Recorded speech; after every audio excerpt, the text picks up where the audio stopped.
नमस्कार किसान भाइयों। आज की इस वीडियो में हम बात करेंगे कि धान की तीसरी यूरिया, यानी आपने दूसरी यूरिया डाल दी है और आपका धान जो है 45 से 50 दिन का है। इस समय तीसरी यूरिया का खुराक पड़ना बहुत ज़रूरी है। तीसरी यूरिया बहुत महत्वपूर्ण होती है कि ये जो समय होता है 45 से 50 दिन का, ये समय बालियाँ बनने का होता है। और जब आपके धान में पौधे में जो बालियाँ बनती हैं, जैसे कि इस वीडियो में हम आपको दिखाएंगे कि तीसरी यूरिया की महत्वपूर्ण इसलिए हो जाती है कि जैसे कि आप इस पौधे में देख रहे हैं, ये धान में बालियां बन चुकी हैं और कुछ पौधे में आप देख सकते हैं कि बालियां निकल रही हैं। तो बालियां निकलने का जो सही समय है ये 60 दिन के अंतराल पे शुरू हो जाता है। और कुछ वैरायटियां ऐसी हैं जो जल्दी पक के तैयार होती हैं 110 दिन की, जैसे कि इस पौधे में आपको दिखा रहे हैं। इस पौधे में सारी की सारी बालियाँ जो है निकलने वाली हैं। तो तीसरी यूरिया में कौन से ऐसा महत्वपूर्ण नुस्खा आजमाएं ताकि अपने फसल का जो है पैदावार बढ़ जाए। और तीसरी यूरिया डालते समय आपके पौधे में अगर कोई कमी है तो उसके साथ में क्या डालना है, तो ये सब जानकारी इस वीडियो के माध्यम से हम देंगे। किसान भाइयों, चलते हैं बात करते हैं कि तीसरी यूरिया अगर आप डाल रहे हैं 45-50 दिन का धान है तो उसमें आप अगर अभी तक पोटास का प्रयोग नहीं किया है, जो भी किसान साथी धान लगाने के रोपाई के बाद पोटास डाल देते हैं, बहुत सारे किसान भाई, कुछ किसान भाई पोटास का उपयोग नहीं करते हैं। तो जब पोटास का उपयोग आप नहीं करेंगे तो पोटास बहुत एक अहम सूक्ष्म पोषक तत्वों के साथ साथ पोटास का भी बहुत काम करता है।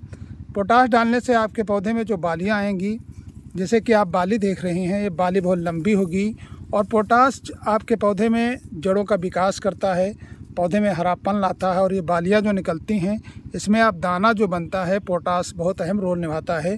पोटास पड़ने से आपके पौधे में जो दाना निकलेगा और ये बहुत चमकदार होगा और वज़नदार होगा, यानी पौधे में एक रोल होता है पोटास का।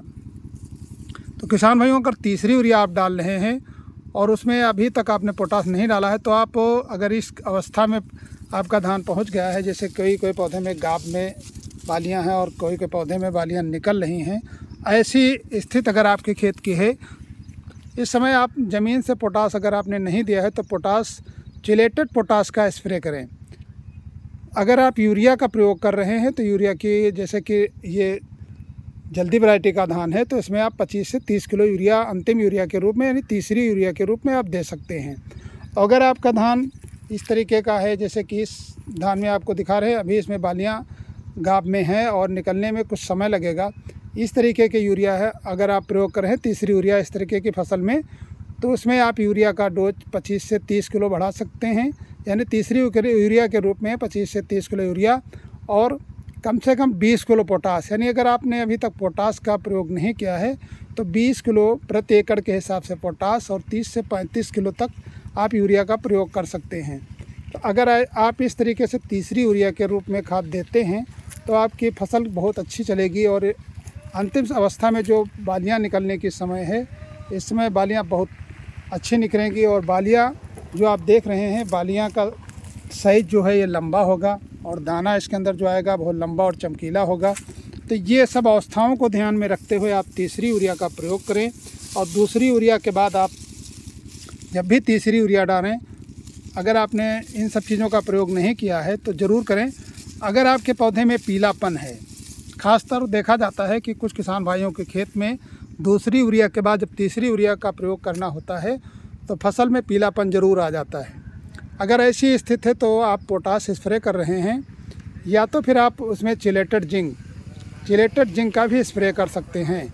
चिलेटेड जिंक माइक्रोन्यूट्रेंट जो सूक्ष्म पोषक तत्वों का मिश्रण होता है, उसका भी अगर आप स्प्रे कर देंगे तो आपके पौधे में तुरंत हरापन आ जाएगा और आपके पौधे में जो ये समस्याएं हैं ये ख़त्म हो जाएंगी। तो इस तरीके से आप अपने तीसरी यूरिया के रूप में खाद के साथ, आप अगर अभी तक पोटास नहीं डाला, पोटास डालें या फिर चिलेटेड पोटास का स्प्रे करें। या अगर इसके अलावा अगर आप करना चाहते हैं तो 05234 इसका भी स्प्रे कर सकते हैं। 05234 अगर आप डाल रहे हैं तो आपके खेत में पोटास के साथ फास्फोरस की भी कमी पूरी हो जाएगी।